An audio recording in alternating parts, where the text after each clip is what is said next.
베드로전서 2장 2절 말씀입니다.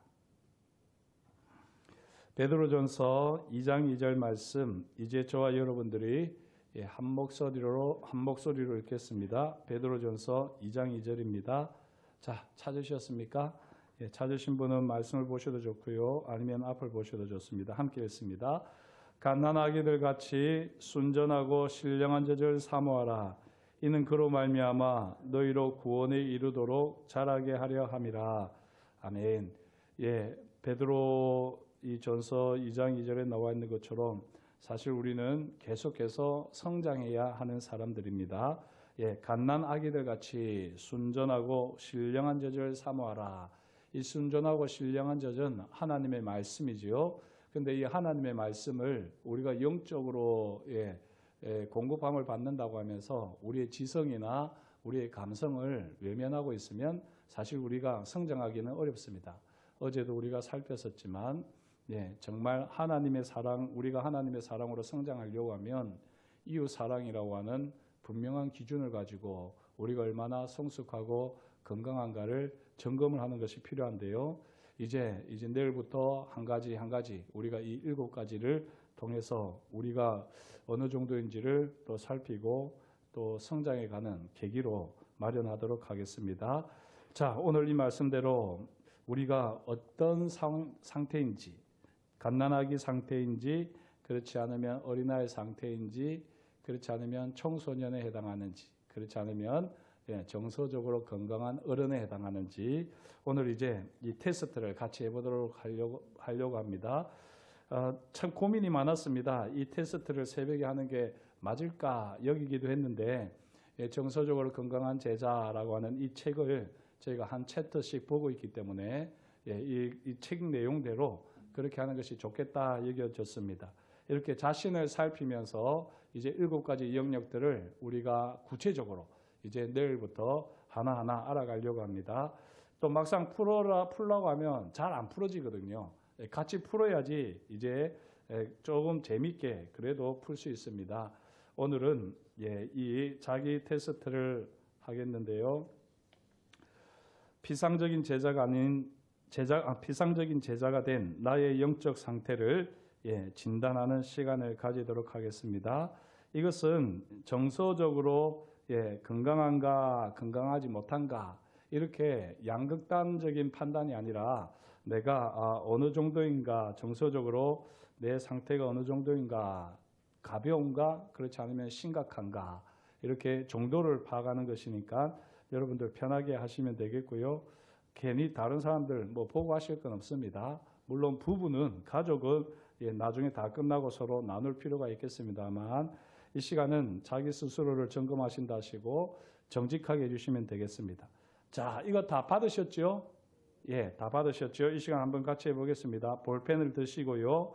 이제 특징 1부터 7까지 우리가 함께 살피게 될 것인데 1은 그렇지 않다, 2는 가끔 그렇다, 3은 대부분 그렇다, 4는 항상 그렇다 이렇게 되겠습니다. 보통 보면 정말 자기 소신이 뚜렷한 사람 외에는 2나 3에서 왔다 갔다 하거든요. 1이나 4를 하는 경우는 잘 없는데 나는 진짜 확실하다 할 때는 오른쪽 4번을, 나는 전혀 그렇지 않다 할 때는 1번, 그렇지 않으면 약간 그런 것 같다 또는 약간 그런 것 같지 않다 할 때 2번, 3번 중에서 택하면 되겠습니다. 고민을 너무 많이 하시지는 말고요. 제가 읽어드리면 여러분들은 거기 숫자를 체크를 해주시면 되겠습니다. 자, 특징 1. 외적 활동보다 내적 삶을 우선시한다. 나의 삶이 그런지 한번 점검해 보겠습니다. 외적 활동보다 내적 삶을 우선시하는지 점검해 봅니다. 1. 잔이 넘치는 삶을 살 수 있도록 하나님과 단둘이 보내는 시간을 통해 사역할 힘을 얻는다. 체크해 주시면 되겠습니다. 하나님과 단둘이 보내는 시간을 가지고 있느냐, 그리고 그 시간을 통해서 힘을 얻느냐 체크해 주시면 되겠습니다. 단둘이 보내는 시간 없으면 과감하게 1번을 하셔야 되겠지요. 2. 내 기분을 파악하는데 어려움이 없다.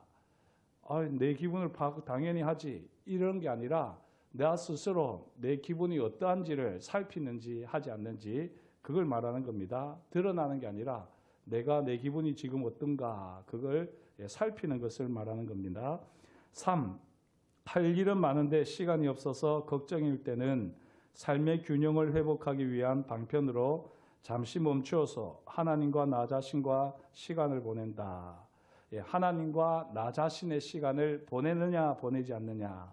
여러 가지 일이 많을 때, 걱정을 할 때 내가 잠시 모든 걸 내려놓고 하나님과 나 자신과 시간을 보내느냐 보내지 않느냐. 만약에 나는 이럴 때 교회에 와서 조용히 기도하는 시간을 가진다. 그러면 4번을 하시면 되고요. 그런 걸 느끼기는 하지만 전혀 내 삶에 변화가 없다. 그러면 1번을 하시면 되겠습니다. 4. 매주 24시간을 하루지요. 매주 하루를 안식일로 구별해서 일을 멈추고 쉬면서 삶을 즐기고 하나님을 묵상한다. 이런 시간을 가지는지 가지지 않는지 체크해 주시면 되겠습니다. 우리 성도님들 대부분은 주일을 구별해서 일을 멈추고 쉬는 시간으로 가지느냐 가지지 않느냐, 주일에도 직장일이나 여러 가지 걱정을 하느냐 하지 않느냐, 그걸 묻는 겁니다. 5. 주변 사람들에게서 늘 자족하며 방어적이지 않고 남들의 이목에 지나치게 신경을 쓰지 않는 사람이라는 말을 듣는 편이다. 나 스스로가 아니라요, 말을 듣는 편인가 아닌가 말하는 겁니다. 다른 사람들로부터 이제 남들의 이목에 지나치게 신경을 쓰지 않는다라고 하는 말을 듣는지 안 듣는지 점검하시면 되겠습니다. 6. 주기적으로 고독과 침묵의 시간을 가진다. 그 시간에 하나님의 임재에 오롯이 집중한다. 하나님의 임재를 경험하느냐 경험하지 않느냐가 아니라, 경험할 수도 있고 안 할 수도 있는데요, 그런 시간을 가지느냐 가지지 않느냐를 묻는 것입니다. 경험을 하는 것은 정도의 차이가 있기 때문에 그걸 말한 것이 아니라 주기적으로 고독과 침묵의 시간을 가지느냐 가지지 않느냐. 자, 외적 활동보다 내적 삶을 우선시하는 것. 자, 점수를 한번 내보실까요? 6가지 문항을 가지고 점수를, 총점을 밑에 적어보시면 좋겠습니다. 한번 자 대보시면 되겠죠.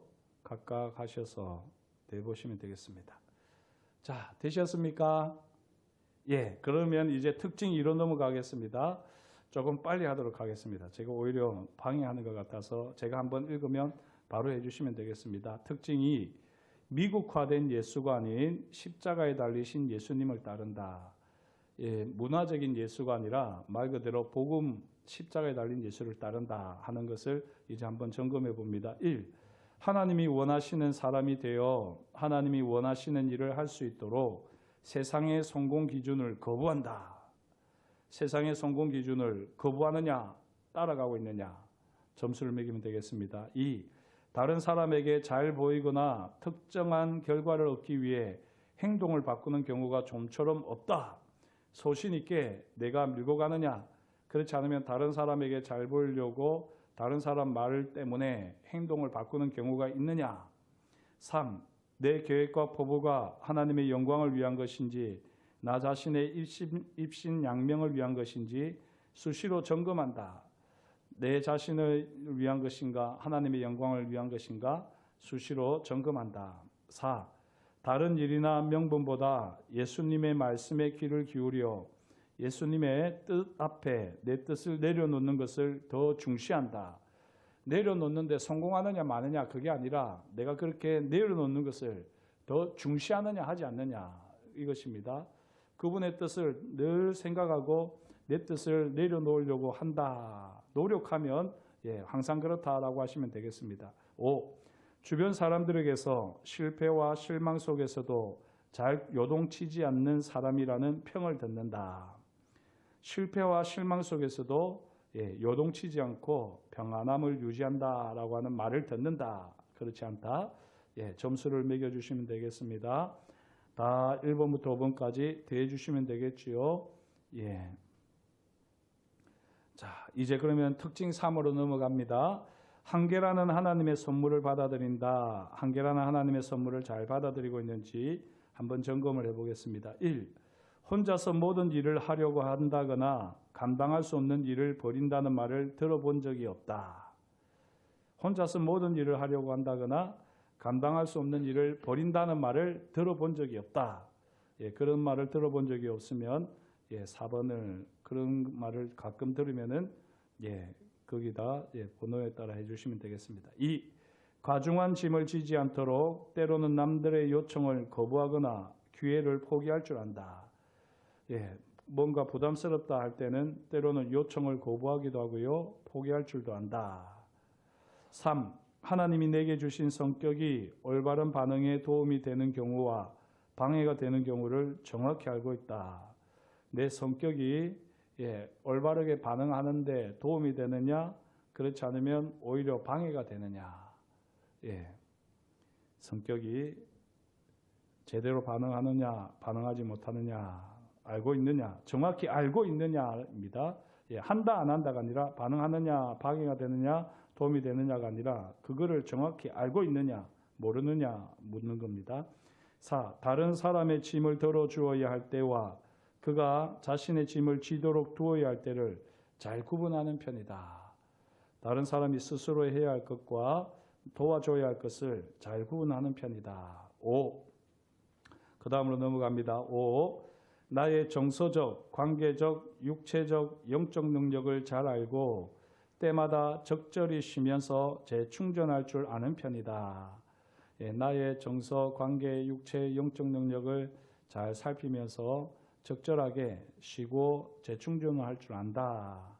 6. 주변 사람들에게서 가정과 쉼, 일, 놀이 사이에 성경적인 균형을 잘 유지하고 있다는 평을 듣는다. 가정과 쉼, 일, 놀이 사이에 성경적인 균형을 잘 유지한다는 평을 듣는다. 그런 사람이 잘 없죠. 이렇게 솔직하게 잘 점수 매겨주시면 되겠습니다. 특징 3, 1번부터 6번까지 또 더하셔서 총점을 내주시면 되겠습니다. 특징 4 넘어갑니다. 슬픔과 상실 속에 숨겨진 부하들을 발견한다. 1. 상실감과 실망감을 솔직히 인정한다.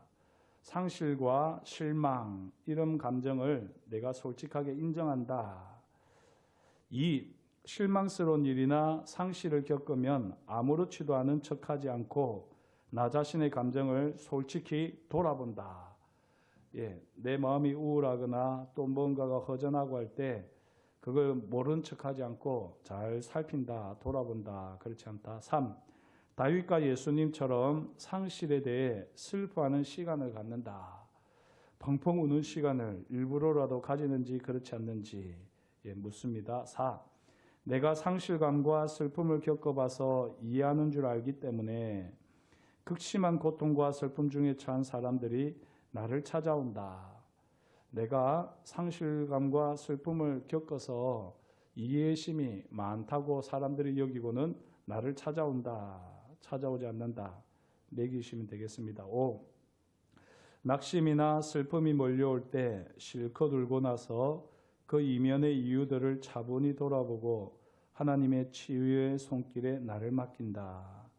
하나님의 치유의 손길에 나를 맡기면서 그 감정을 그대로 잘 살피는지 안 살피는지 5가지 총점을 내주시면 되겠습니다. 특징 5. 사랑을 영적 성숙의 지표로 삼는다. 보겠습니다. 1. 다른 사람의 상황과 감정을 헤아리고 공감하려고 늘 노력한다. 다른 사람의 상황과 감정을 헤아리고 공감하려고 늘 노력한다. 2.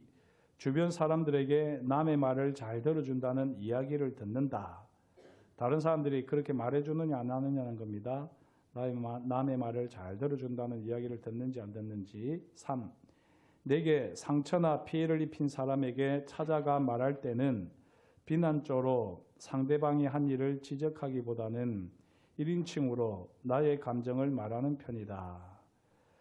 상처나 피해를 입힌 사람에게 찾아가 말할 때 상대방이 한 일을 지적하고 비난하느냐, 그렇지 않으면 나의 감정만 솔직하게 말하느냐.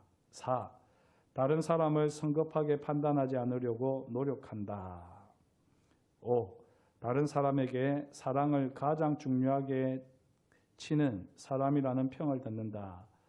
이 표현이 좀 이상하죠. 사람들에게 사랑을 가장 중요하게 여기는 사람이라는 평을 듣는다. 이렇게 하면 되겠습니다. 치는보다는 여기는이 낫겠습니다.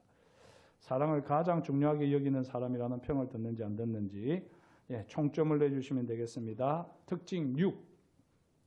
과거의 힘을 깨트린다. 보겠습니다. 1.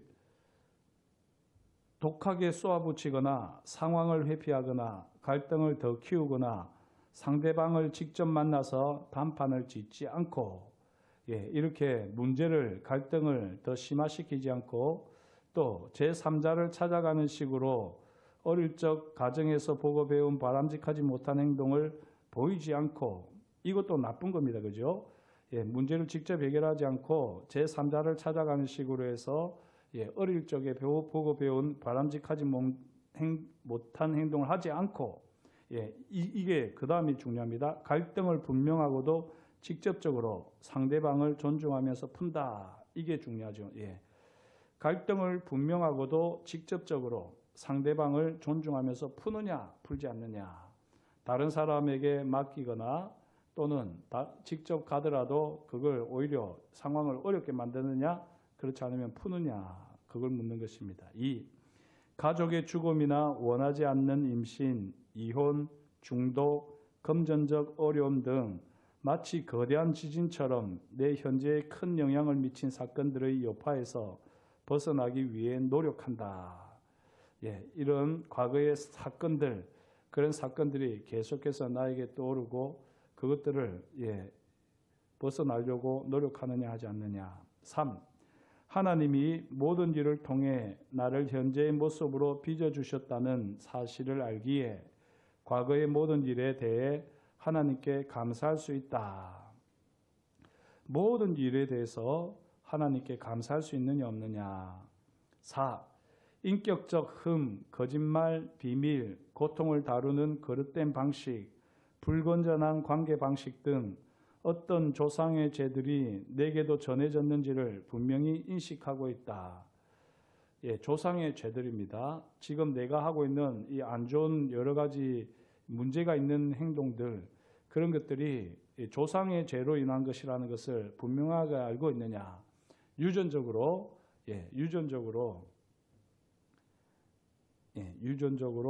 내게 이어진 것이라고 인식하고 있느냐 안 하느냐 하는 것입니다. 5. 다른 사람의 인정에서 자존감을 얻지 않는다. 다른 사람이 나를 인정하든 인정하지 않든 상관이 없다. 그러면 항상 그렇다 하면 되겠죠. 다른 사람의 인정에서 자존감을 얻지 않는다. 6. 과거의 실수에 대해 남을 탓하지 않고 스스로 책임을 진다. 이렇게 6가지 채점을 해주시면 되겠습니다. 자, 이제 마지막입니다. 잘 해오셨습니다. 특징 7, 약함을 통해 끈다. 자, 1. 잘못을 하면 재빨리 인정하고 용서를 구하는 편이다. 잘못을 하면 재빨리 인정하고 용서를 구하는 편이다. 2. 내 약점과 실패와 실수에 관해서 편하게 이야기할 수 있다. 3. 부담스럽지 않고 온화하고 투명하고 열려있는 사람이라는 평을 듣는 편이다. 사람들이 그렇게 말해주느냐 하지 않느냐는 거죠. 부담스럽지 않고 온화하고 투명하고 열려있는 사람이라는 평을 듣느냐. 4. 주변 사람들에게서 좀처럼 화내거나 삐치지 않는 사람이라는 평을 듣는다. 가끔 이런 말을 들으면은 가끔 그렇다 이렇게 하시면 되겠죠. 5. 건설적인 비판과 피드백은 기꺼이 듣고 고칠 것은 고치는 편이다. 누가 건설적으로 비판하고 하면 그것을 기꺼이 듣고 고칠 것은 고치려고 한다는 거죠. 6. 웬만해서는 다른 사람을 정죄하거나 비판하지 않는다. 웬만해서는입니다. 때로는 정죄하거나 비판하기도 하지만 웬만해서는 그렇게 하지 않는다는 겁니다. 7. 말하기보다 듣기를 좋아하고 상대방의 입장에서 생각할 줄 안다는 평을 듣는다. 다른 사람들이 그렇게 말해주느냐 평가하느냐 하지 않느냐는 겁니다. 말하기보다 듣기를 좋아하고 상대방의 입장에서 생각할 줄 안다는 평을 듣는다. 자, 7가지 사항 다 점수를 확인하시면 되겠습니다. 총점을 내주시면 되겠습니다. 자, 그렇게 해가지고요. 이제 다시 제일 처음에 특징 1 총점이 몇 점이었는지 거기 한번 이제 적어 보시면 되겠습니다. 특징 2 몇 점이었는지 적어보시면 되겠고요. 특징 3 총점이 몇 점인지, 특징 4, 특징 5, 특징 6, 그리고 특징 7 각각 적어주시면 되겠습니다.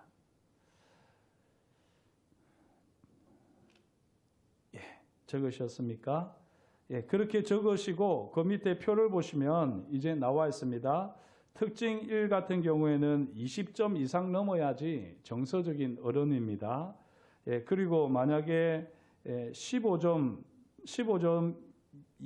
미만이면 이제 정서적 아이에 해당하는, 이렇게 뭐 15점을 딱 중심으로 되어 있는데 이렇게 각자 해보시면 좋을 것 같아요. 각각 자신이 어느 수준에 있는지 보시면 좋겠습니다. 쭉 보시면은 제 같은 경우는 보니까 딱 하나만 정서적으로 어른이고요. 그리고 두 개는 정서적인 아이 상태에 있더라고요. 두 가지에 대해서는. 두 가지는 정서적인 아이고, 그리고 나머지는 정서적 청소년에 이렇게 해당하는 것을 보게 되었습니다. 아마 정서적 이 7가지 영역에서 다 정서적 어른이신 분은 과연 몇 분이나 되실까 싶은데, 이게 내가 뭐 어린아이 수준이다 뭐 이런 얘기가 아니라 정서적으로 우리가 우리 자신을 살피면서 지금 내 상태가 이렇구나 보시면 되겠습니다. 한 번 더 이제 설명을 드리면요, 이 자신의 정서적 현주소를 살폈는데 너무 실망하지 마십시오. 아, 내가 이렇게 아이 수준이구나, 또는 청소년 수준이구나, 야, 나는 이제 정서적으로 건강한 어른이구나, 그렇게 판단하시면서 교만하실 것도 없고 실망하실 것도 없습니다. 그러나 분명한 것은 이 7가지 영역에서 우리가 다 정서적으로 어른이 될 수 있다면 참 좋을 겁니다. 이 정서적 젖먹이들의 특징이 무엇이냐면 다른 사람이 일일이 챙겨주기를 바라는 사람들입니다. 자신의 감정을 건강하게 표현할 줄 모르고요, 다른 사람의 감정을 헤아릴 줄도 모릅니다. 타인을 수단으로 이용할 때가 많고 배려심이 없고 무신경하다는 말을 자주 듣고 혼자 조용히 있는 시간이 괴로운 사람들, 시련이나 고난이 닥치면 쉽게 신앙을 포기하려고 하는 사람, 가끔 하나님에 대해서 이야기하지만 일터에나 집에서 하나님에 대해서 이야기하는 경우가 거의 없는 사람, 이런 사람들은 정서적인 젖먹이에 해당합니다. 정서적인 아이는 어떤 사람들일까? 인생이 뜻대로 풀릴 때에 만족감을 느낍니다. 하지만 실망스러운 일이나 스트레스를 받는 상황이 펼쳐지면 곧바로 마음이 무너져 버립니다. 상황을 개인적으로 받아들일 때가 많습니다. 이게 아주 중요한데요, 어떤 상황을 객관적으로 보지 않고 꼭 자기와 연관시켜서 자기 때문이라고 여기는 것이죠. 이렇게 개인적으로 받아들이는 것은 정서적인 아이들의 모습입니다. 타인의 이견이나 비판을 개인적인 공격으로 여기고 그냥 객관적으로 이야기하는 것이고, 또 잘못된 것에 대해서 얘기하면 그냥 받아주면 될 텐데 그걸 개인적인 감정이 있어서 공격하는 것으로 여기고 악감정을 품는 경우, 불평하고 삐치고 꼼수를 쓰고 반항하고 빈정거리고, 이런 모습들이 다 정서적 아이의 모습이라고 하는 것입니다. 기도도 하지만 하나님을 향해서 때를 쓰는 기도가 대부분이고요, 즐거움이 아니라 의무감으로 기도를 하는 경우 다 정서적 아이라는 것입니다. 정서적 청소년은 지적을 받으면 당장 낯빛이 변합니다. 이 감정이 그냥 수시로 변하는 게 이 정서적 청소년의 모습인데요, 다른 사람의 행동에 대해서 제멋대로 해석하고 비판하기를 좋아하는 사람입니다. 좀처럼 용서를 못하고요, 또 어떤 사람이 잘못하면 피하거나 절교하는 편입니다. 자신이 베푼 사랑은 일일이 마음에 담아두고 모든 신경이 자신에게만 향해 있는 사람, 세상의 주인공이 자기라고 여기고 있는 사람들, 다른 사람의 고통이나 실망에 필요에 진심으로 귀를 기울이지 못하는 사람들, 너무 바빠서 자신의 영적 삶을 위해서 시간을 내지 못하는 사람들, 기쁨을 별로 누리지 못하는 사람들, 하나님께 자신의 이야기를 늘어놓는 것이 대부분 기도의 대부분인 사람들, 이들이 정서적 청소년입니다. 정서적 어른은 뭐 잘 아시겠지만 다른 사람을 비판하거나 바꾸려고 하지 않고 있는 그대로 존중하고 사랑해 주는 사람입니다. 그냥 인간 자체로서 그 가치를 인정해 주는 사람, 자신의 생각과 감정, 목표, 행동에 대해서는 철저히 책임을 질 줄 아는 사람, 의견이 다른 사람에게 자신의 신념과 가치를 적대적인 태도가 아니라 정중한 태도로 표현할 줄 아는 사람, 자신의 한계와 장단점을 정확하게 파악하고 있는 사람, 다른 사람의 인정을 구하지 않는 사람, 하나님을 위한 외적인 일과 하나님과 함께하는 내적 상태가 균형을 잘 이루고 있는 사람, 하나님을 사랑하고 하나님과 교제를 즐기는 수준에 있는 사람, 이런 사람이 정서적인 어른이다라고 하는 것입니다. 목사라고 하지만 저도 이 정서적 어른에 해당하는 영역은 딱 하나밖에 없고요. 대부분이 정서적으로 청소년이고 또 부끄럽게도 정서적인 아이 수준에 머무르고 있는 그런 부분들도 있습니다. 이 감정을 표현하는 데 있어서는 저도 아직까지는 이 정서적으로 아이에 해당합니다. 아마 목회자이기 때문에 참아야 된다, 받아줘야 된다 하는 이런 어떤 틀에 너무 매여 있다 보니까 오히려 저도 이 감정적으로는 되게 묶여 있는 상황들을 이렇게 보게 되었는데요. 아마 지금 어떤 상황이 있든지 저와 여러분들이 앞으로 좋아지게 될 것입니다. 또 그렇게 좋아지도록 우리가 노력을 해야 되지 않겠습니까? 사실 건강한 분들이 우리 교회에 딱 와서 보면은 이 교회는 이런 특징이 있구나라고 바로 느낄 만한 그런 우리의 조금 성숙하지 못한 부분들도 많이 있을 겁니다. 어느 교회나 다 있기 마련이고요. 그런 것들을 우리가 성숙으로 바꿔가게 될 때 우리는 정말 세상에서 빛과 소금의 역할을 감당하고 또 이 선한 영향력을 끼치는 그런 교회가 될 것입니다. 제가 이렇게 쭉 테스트를 하고 이 말씀을 준비하면서 보면 좀 막 떠오르는 분들도 있어요. 보면 이분들이 이런 상황이었기 때문에 이런 모습이었구나. 또 정말 이렇게 좋은 분들, 정서적으로 어른이신 분들도 여러분들이 떠오르더라고요. 참 그런 분들이 계셔서 참 귀하다라고 하는 이런 마음도 많이 들었습니다. 우리가 다 이렇게 건강한 하나님의 사람이 되어질 수 있도록 하나님이 우리를 다듬어 가시는 이 2024년이 될 수 있기를 주님의 이름으로 축복합니다.